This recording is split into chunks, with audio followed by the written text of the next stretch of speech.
Hi നമസ്കാരം പ്രിയപ്പെട്ടവരെ. എങ്ങനെ ചിരിക്കാതിരിക്കും?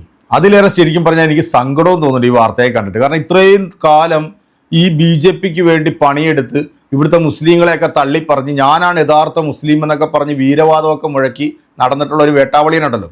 പല പ്രാവശ്യം പല പാർട്ടിയിലേക്ക് ചാടി കയറി അവിടെ എല്ലാം കുഴിച്ച് കുളം തോണ്ടിപ്പോട്ടാ. നമ്മുടെ VC അല്ല, VCP ഒന്നും അല്ല, ദേശീയ മുസ്ലിം നമ്മുടെ അബ്ദുള്ള കുട്ടിയെ ദേശീയ മുസ്ലിം സ്ഥാനത്ത് നിന്ന് അങ്ങ് മാറ്റി ഇനിയിപ്പോൾ വീട്ടിലെ മുസ്ലിമായിട്ട് പോയി ഇരുന്നോന്നാണ് BJP ഘടകങ്ങൾ പറഞ്ഞിരിക്കുന്നത്. കഴിഞ്ഞ 2 ദിവസത്തേക്ക് മുമ്പാണ് നമ്മുടെ ഈ ഓന്തള്ള കുട്ടി പറഞ്ഞൊരു കാര്യം. ലക്ഷ്മിയും ദുർഗയൊക്കെ അമ്പിയ മുർസലിങ്ങളാണ്, അത് മനസ്സിലാക്കുന്ന ഒരു സമൂഹം വരാൻ കിടക്കുന്നേ ഉള്ളൂ എന്ന് പറഞ്ഞതിൻ്റെ പിറ്റേ ദിവസമാണ് ദേശീയ മുസ്ലിം എന്ന സ്ഥാനം കട്ട് ചെയ്തിപ്പം വീട്ടിലെ മുസ്ലിമായിട്ട് വീട്ടിൽ കൊണ്ട് കുത്തിയിരുത്തിയിരിക്കുന്നത്. ഇപ്പൊ കേരളത്തിൽ BJPയുടെ കാര്യം വല്ലാത്തൊരവസ്ഥയിലാണ്. ഇപ്പൊ നമ്മുടെ ദേവൻ BJP വിട്ട് പുറത്തേക്ക് പോയി. കേന്ദ്രത്തിൽ നരേന്ദ്രമോദിയുടെ ഭക്തരാണ് ഇവരെല്ലാം. പക്ഷെ കേരളത്തിലെ BJPയുടെ ഘടകം എന്ന് പറയുന്നത് ഉമ്മാരൊക്കെ കൊള്ളക്കാരാണ്, ഉമ്മാരൊക്കെ വലിയ ഭീകരന്മാരാണെന്നൊക്കെയാണ് ഈ വേട്ടാവളിയന്മാരും അത് പറയുന്നത്. എന്താണേലും ദേശീയ മുസ്ലിം സ്ഥാനം എന്നുള്ള അത് കട്ട് ചെയ്ത് ഇപ്പൊ വീട്ടിൽ കൊണ്ടിരുത്തിയിട്ടുണ്ട്. ഇനി വീട്ടിലെ മുസ്ലിമായിട്ട് ഇരുന്ന് വീട്ടുകാരെയൊക്കെ നോക്കി പോകാം. ഇനി ഏതെങ്കിലും ഒരു പാർട്ടിയിലേക്ക് ഈ വേട്ടാവളിയന്മാരെയൊക്കെ ആരെങ്കിലും എടുക്കുമോ? എടുക്കത്തില്ല. ഇപ്പൊ ഏറ്റവും ലേറ്റസ്റ്റ് ആയിട്ട് വരുന്ന മറ്റൊരു വീഡിയോ എന്ന് പറഞ്ഞാൽ നമ്മുടെ രോമസിംഹൻ ഉണ്ടല്ലോ, നമ്മുടെ അലി അക്ബർ എന്ന് പറഞ്ഞ രോമസിംഹൻ. ഈ അലി അക്ബർ ആയിരുന്ന സമയത്ത് BJPക്കും RSSനൊക്കെ ഇയാളെ ഭയങ്കര കാര്യമായിരുന്നു. പൊക്കിക്കൊണ്ടൊക്കെ നടന്നു, അവിടെ ഇരുന്നുകൊണ്ട് ഇസ്ലാമിനെയൊക്കെ കുറ്റം പറഞ്ഞ് പിന്നെ ഈ ഹൈന്ദവ മത വിശ്വാസികളെ പറ്റിച്ച് ഊമ്പിച്ച് ഒരു 10-50 ലക്ഷം രൂപ ഒക്കെ ഉണ്ടാക്കിയിട്ട് മൊബൈലിൽ ഇവനൊരു സിനിമ ഷൂട്ട് ചെയ്തായിരുന്നു. 1921 ചരിത്രം ഉണ്ടല്ലോ, ആ ചരിത്രത്തെ വളച്ചൊടിച്ച് സംഘികൾക്ക് വേണ്ടി ദാസിപ്പണി ചെയ്തിട്ട് ഇവൻ ആ ചരിത്രത്തെ വളച്ചൊടിച്ചൊരു സിനിമ ചെയ്ത് പുയ മുതൽ പുഴ വരെ എന്ന ആ സിനിമ സത്യം പറഞ്ഞാൽ സംഘികൾ പോലും കണ്ടില്ല എന്നുള്ളതാണ്. ഇപ്പം സംഘികൾക്കെതിരെ ആഞ്ഞടിച്ചുകൊണ്ടാണ് നമ്മുടെ രോമസിംഹൻ എന്ന് പറയുന്ന ഈ വേട്ടാവളി രംഗത്ത് വന്നിരിക്കുന്നത്. ഈ രോമസിംഹൻ പറയുന്നത് എന്താണ് എന്ന് എൻ്റെ പ്രിയപ്പെട്ട പ്രേക്ഷകരെ കേൾക്കുന്നതിന് മുമ്പ് നമ്മുടെ ദേവൻജി പറയുന്നതും കൂടെ ഒന്ന് കേട്ടോ. ജനങ്ങൾക്ക് എന്നെ വിശ്വാസമാണ്, പക്ഷേ എൻ്റെ പൊളിറ്റിക്കൽ പാർട്ടിയിൽ വിശ്വാസമില്ല. ഇതെന്താവെന്ന് അറിയില്ലല്ലോ, അത് വലിയ കാര്യമാണത്. ഈവൻ ഹിന്ദുക്കളിൽ വരെ ഒരു ഭയം, ഒരു ഭീതിയുണ്ട്. അത് നിങ്ങൾ മാറ്റിയെടുക്കാതെ ഇവിടെ കേരളത്തിൽ BJPക്ക് ഉറപ്പിക്കാൻ പറ്റില്ല. സ്പേസ് കിട്ടാത്തതുകൊണ്ട്, അല്ലാണ്ട് സീറ്റ് കിട്ടാത്തതുകൊണ്ടല്ല. ആൾക്കാരുടെ സാധാരണ കോമൺ ഓർഡിനറി ആൾക്കാരും ഓർഡിനറി അല്ല പ്രവർത്തകരൊക്കെ ആഗ്രഹിക്കുന്ന എന്താണ്? ഒരു MLA സീറ്റ്. ദൈവത്തിൻ്റെ തന്നെ ഒരു വിളി എനിക്ക് വരും എല്ലാ കാര്യങ്ങളിലും. അങ്ങനെ ഒരു വിളി വന്നതാണ്. ദേവൻ വിട്ടു. ആദ്യം വിട്ടത് ആണ്. എല്ലാവരും വിട്ടു. താങ്കൾ അത് വിടുന്നതിന് മുമ്പ് പറഞ്ഞുകൊണ്ടിരുന്നത് ഇത് ശരിയല്ല, ഇവിടുത്തെ നേതൃത്വം ശരിയല്ല, അത്തരം രീതിയിലേക്ക് നമ്മൾ ഒറ്റപ്പെടുന്ന രീതിയിലേക്ക് കൂട്ടായി പോവാത്ത രീതിയിലേക്കുള്ള ഒരു സംവിധാനമാണ് ഇന്ന് കേരളത്തിൽ BJPക്ക് ഉള്ളത് എന്നാണ്. അന്ന് താങ്കളെ വലിയ ഇതിലേക്ക് വിമർശിച്ച ആളുണ്ട്, പരസ്യം വളരെ പുച്ഛത്തോടെ കണ്ട ആളുകൾക്ക്. പക്ഷേ ഇന്ന് അത് തെളിയിച്ചിരിക്കുകയാണ്. ദേവൻ വിട്ടു. ഞാൻ പറഞ്ഞ ഒരു വാക്കും തെറ്റാതെ ആ കാലത്തിന്റെ കൃത്യമായിട്ടുള്ള നീതി കാണിക്കുന്നുണ്ട്. എന്തുകൊണ്ടാണ് ഞാൻ അന്ന് പറഞ്ഞത് തന്നെയാണ് ഇന്ന് സംഭവിക്കുന്നത്.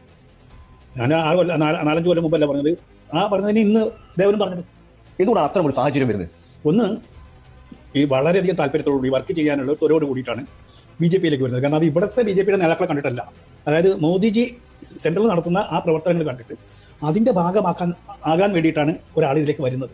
പക്ഷെ വന്നു കഴിഞ്ഞാൽ പിന്നെ അദ്ദേഹത്തിന് ആ വരുന്ന ആൾക്ക് അതോടുകൂടി അയാളുള്ള ജീവനും കൂടി പോയി എന്നുള്ള അവസ്ഥയിലാണ്. പിന്നെ അദ്ദേഹത്തിന് ആൾക്ക് വേണ്ട.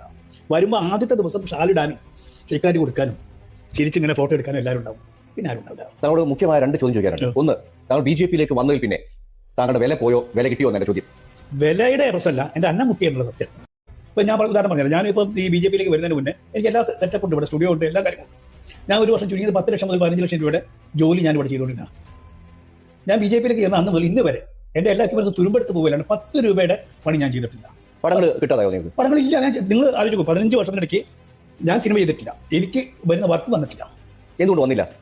ഇത് തന്നെയാണ് സംഗീനെ അടുപ്പിക്കുന്നത്. സംഗീനെ കണ്ടെടുത്ത് തല്ലിക്കൊല്ലണം. നേതാവാരാ? സ്റ്റേറ്റ് പ്രസിഡന്റ് ആണോ? ആ സ്റ്റേറ്റ് പ്രസിഡന്റ് ഇന്നലെ ഒരു ചെറുപ്പം എന്നോട് ചോദിച്ചു, ആ സ്റ്റേറ്റ് പ്രസിഡന്റ് കാണാൻ വേണ്ടിയിട്ട് ഒരു പ്രോജക്റ്റുമായിട്ട്, വലിയ പ്രോജക്ട്, ഞാൻ ആ പ്രോജക്റ്റ് എനിക്ക് അയച്ചു തന്നു, കണ്ടപ്പോൾ ഞെട്ടിപ്പോയി. ആ പ്രോജക്റ്റുമായിട്ട് ഈ നേതാവിനെ കാണാൻ വേണ്ടി 1.5 വർഷമേ ആ ചെറുപ്പക്കാരൻ നടക്കുന്നു. അയാൾക്ക് അവിടെ അപ്രോച്ച് ഇല്ല, പെർമിഷൻ ഇല്ല, അത്ര ബിസിയല്ല. അവിടെ ആരാണ് കടത്തിവിടുന്നത്? കടത്തിവിടുന്നത് ഈ സിൽബന്തികളല്ലേ? അതെ, അവിടെ കടത്തിവിടാൻ അവർ അനുവദിച്ചില്ല. അതിനെ പറയുന്നത് കൃത്യമായി ഇൻസ്റ്റാൾ ചെയ്യുന്ന ഓരോ നേതാവിന്റെ ചുറ്റും ഒരു വലയുണ്ട്. ആ വല ഉപയോഗിച്ച് ആർക്കും അകത്തേക്ക് വരാൻ പറ്റും, പുറത്തേക്ക് പോകാൻ പറ്റില്ല. അപ്പൊ ആ വലയം അവിടെ ഉള്ളിടത്തോളം കാലം ഈ പറഞ്ഞ പ്രസിഡന്റ് ഒന്നും ചെയ്യാൻ പറ്റില്ല. പ്രസിഡന്റ് നേരിട്ട് ഒരു കാര്യങ്ങൾ അറിയില്ല. പ്രസിഡന്റ് ഇപ്പൊ രാമസ്വാമി എന്ന ഒരാൾ ജീവിച്ചിട്ടുണ്ടോ അയാൾക്ക് അറിയില്ല. എന്തിനാ പറയുന്നത്? ഇവിടെ നമ്മുടെ ഇത് കണ്ടില്ലേ, ഇവിടെ നടന്നില്ലേ, കുംഭമേള നടന്നില്ലേ? അന്ന് പ്രസിഡന്റ് കണ്ടിരുന്നു ഇല്ല, പുള്ളിക്ക് അറിയില്ല. ലോകത്തെല്ലാവരും അവിടെ എത്തിയപ്പോഴും നമ്മൾ പ്രസിഡന്റ് എത്തിയിട്ടില്ല. അദ്ദേഹത്തിന് ഇത് അറിയില്ല. ഇങ്ങനെ കുംഭമേള നടന്നു അറിയില്ല, സന്യാസി സമൂഹത്തിനെ അറിയില്ല.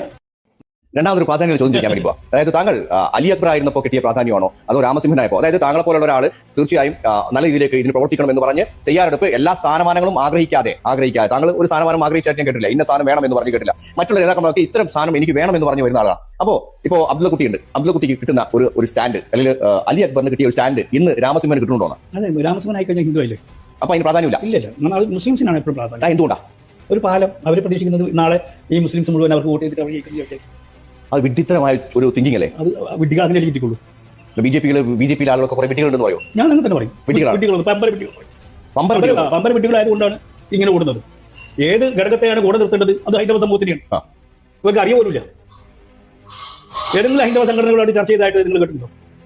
BJP എന്തുകൊണ്ടാണ് അത്ര എന്നാ മെത്രമാരുമായിട്ടും ഇവിടെ ബിഷപ്പുമാരായിട്ട് ചർച്ച ചെയ്ത് നിങ്ങൾ കേൾക്കാറില്ലേ? അവർ ജയിക്കട്ടെ, മെത്രമാർ വോട്ട് ചെയ്തിട്ട്, ഇവിടുത്തെ ലീഗുകാർ വോട്ട് ചെയ്തിട്ട് ജയിക്കട്ടെ. താങ്കൾ ഇപ്പൊ അത്തരം രീതിയിലേക്ക് ഇപ്പോ ഹിന്ദുവായി BJP-യിലേക്ക് വന്നതിൽ നിങ്ങൾ സങ്കടപ്പെടുന്നുണ്ടോ? BJP എന്ന പ്രസ്ഥാനത്തിൽ നിങ്ങൾ തെരഞ്ഞെടുത്തത്, അതായത് കൃത്യമായ തെരഞ്ഞെടുക്കലാണ് താങ്കൾക്ക് അപ്പോൾ കേരള BJP എന്ന് പറയാം. കേന്ദ്ര BJP-യിൽ ഞാൻ ഇപ്പോഴും അവരുടെ പ്രവർത്തനങ്ങൾ അനുവദിക്കുന്നതാണ്, ആകെ സല്യൂട്ട് ചെയ്യുന്നതാണ്. മോദിജിനെ ഞാൻ സല്യൂട്ട് ചെയ്യുന്നതാണ്. കേരള BJP-യിലേക്ക് വന്നതിൽ വളരെ ദുഃഖമുണ്ട്. ഞാൻ ഇവിടുന്ന് സ്റ്റേറ്റ് മാറിയിട്ട് വല്ലതും പ്രവർത്തിക്കാൻ പറ്റും. പാവം മുസംഗി സംഖ്യയുടെ രോധനമാണ് നിങ്ങളിപ്പോ കേട്ടത് കേട്ടോ.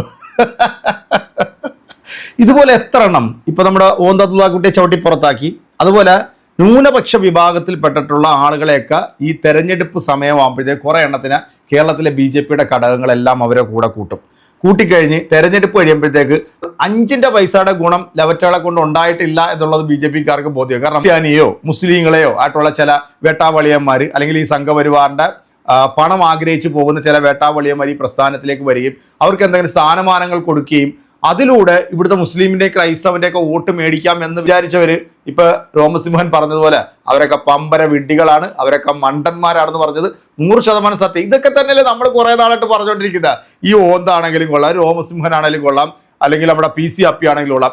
ഇവരെല്ലാം BJP-യോടുള്ള സ്നേഹം കൊണ്ടൊന്നുമല്ല, നിലനിൽപ്പ് നോക്കി അവൻ്റെയൊക്കെ കുടുംബത്തെ നിലനിർത്താൻ വേണ്ടി അവിടെ പോയി കയറിക്കഴിഞ്ഞാൽ നല്ല രീതിയിൽ കാശൂരാമെന്നുള്ള ഒരു ഉദ്ദേശം, അതായത് സംഘികളെ പച്ചയ്ക്ക് ഊമ്പിച്ച് ജീവിക്കുക എന്നുള്ളത് ഇവർക്ക് നന്നായിട്ട് അറിയാം. അതുകൊണ്ട് തന്നെയാണ് ഇവരെല്ലാം ഈ BJP-യുടെ ഭാഗമായിട്ട് ഇത്രയും കാലം നിന്നത്. പക്ഷേ ഇതിനകത്തൊന്നും ഒരു പുല്ല് നടക്കുന്നില്ല എന്ന് കണ്ടു കഴിഞ്ഞപ്പോഴത്തേക്ക് ഇതിനെയൊക്കെ തള്ളി പറഞ്ഞുകൊണ്ട് പുറത്തേക്ക് പോകുന്ന ഈ കാഴ്ച കാണുമ്പോഴത്തേക്ക് സത്യം കേരളത്തിലെ ജനങ്ങൾ പൊട്ടിച്ചിരിക്കുകയാണ് കേട്ടോ.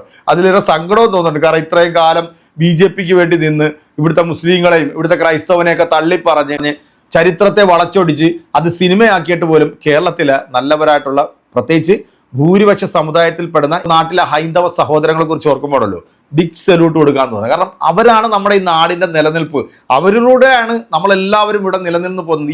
ഈ ഒരു മതസൗഹാർദ്ദത്തോട് നമ്മൾ ഈ നാട്ടിൽ ജീവിച്ചു പോകുന്നത്. ഇതിനെ തുരങ്കം വെക്കാൻ വേണ്ടി വരുന്ന തുരപ്പന്മാരെ ഒന്നും കേരളത്തിലെ പൊതുസമൂഹം അംഗീകരിക്കത്തില്ല എന്നുള്ളതിൻ്റെ ഏറ്റവും വലിയ തെളിവാണ്. ഇനിയും ഒരുപാട് ആളുകൾ BJP-ന്ന് ഇത് വിട്ടു പോകാനായിട്ട് കാത്തിരിക്കുകയാണ്. നമുക്കതായാലും കാത്തിരുന്ന് തന്നെ കാണാം. രോമസിംഹൻ പറഞ്ഞതിനുള്ള മറുപടി എൻ്റെ പ്രിയപ്പെട്ട പ്രേക്ഷകരെ നിങ്ങൾ കൊടുക്കുമല്ലോ അല്ലേ? അപ്പോൾ അടുത്തൊരു വീഡിയോ വീണ്ടും കാണാം. അതൊരിക്കൽ എല്ലാവർക്കും